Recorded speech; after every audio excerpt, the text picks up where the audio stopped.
Sige. Nag-eskwela sa Sambol. Tapos nakatinda sa bahay si Mapa. Yo. Di ba ma? Tapos nilakilala niya sa akin.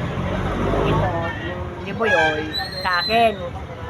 Kaya ito na huwag na si Papa mo. Ito pala ni Papa mo. Si Joseph. Niligawan ko sa doon. Sa Kalye Potol.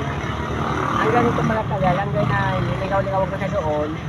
Naulog ng loob niya sa akin. Nagkaroon kami ng siya. Oo ba? Punta lang Maynila. Ano. Ayaw ko na doon sa akin. Pero nagalaw ka na niya. Sa Bentang. Kasi buntis ka noon.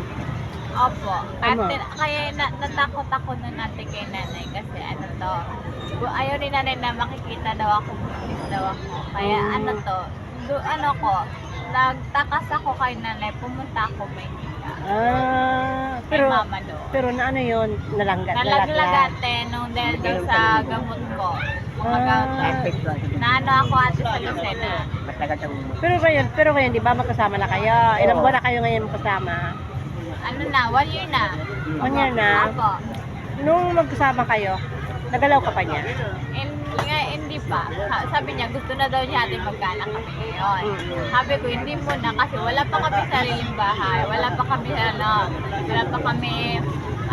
pwede mapagtrabahuan. Kaya ate sabi ko, di pa kami pwede ate kasi wala pa kami wala pa kami mga sariling mga gamit, wala pa kami mga bahay, wala pa kami Tapos sabi ko, paano pag nanganak ako, di namin mapapalaki ate ng mabuti.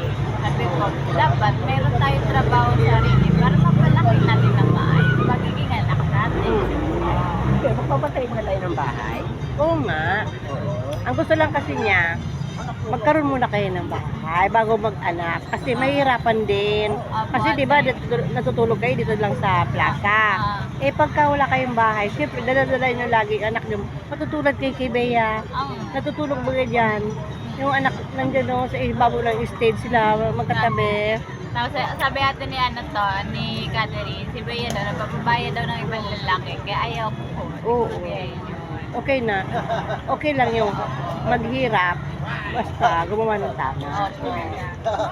Ikaw naman kasi, di ba may work ka naman kahit papano.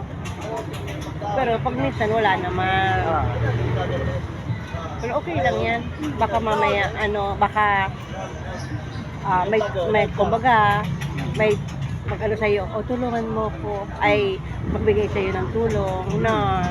At least, may work ka naman na. March na, meron sa pera. Tapos kung March 30 kasag na akong pera. Tapos pag ipunin na namin yan, pili na kami ng mga puno. Kahit ganito lang, 1.8 lang yun. Kahit yung kahit yung bamboo. May bamboo ba doon? Kawayan. Uy, yun ang gawin mo. Kay puro buya to. Puro buya. Si Jay. Tapos ayaw mo sa pagalaw. Hingi ka. Kaya nga, Para hingi. Matapang eh. Mali po baga, may meron kang Bahay. lupa, may mga bamboo baga doon. Marami eh. Kaya lang sa malayo naman kasi doon sa Malipo. Ayaw nyo naman doon, di ba? Marami ako mag-anak man doon. Oo. Doon sana, magkakaroon kayo ng bahay. Kaya lang, malayo sa sentro. May tubig na doon. Dito, Drop 1 na kailangan na to. Mayroon lang pupunta ng Bumbiya. Drop 1 na lang. Sa daro yung drop 1. Kasi lang doon saan, bibili na lang ang drop 1 sa Kamaraw. Pakabot na sa electronic. Pagpak na doon sa electrical. Ilan taong ka na, Sep? Ha? Ilan taong ka na? 49. Oo. Ikaw? 20. Oo. Ay, nagulat si Joseph. Okay lang. Okay. Sino naman sabi ko?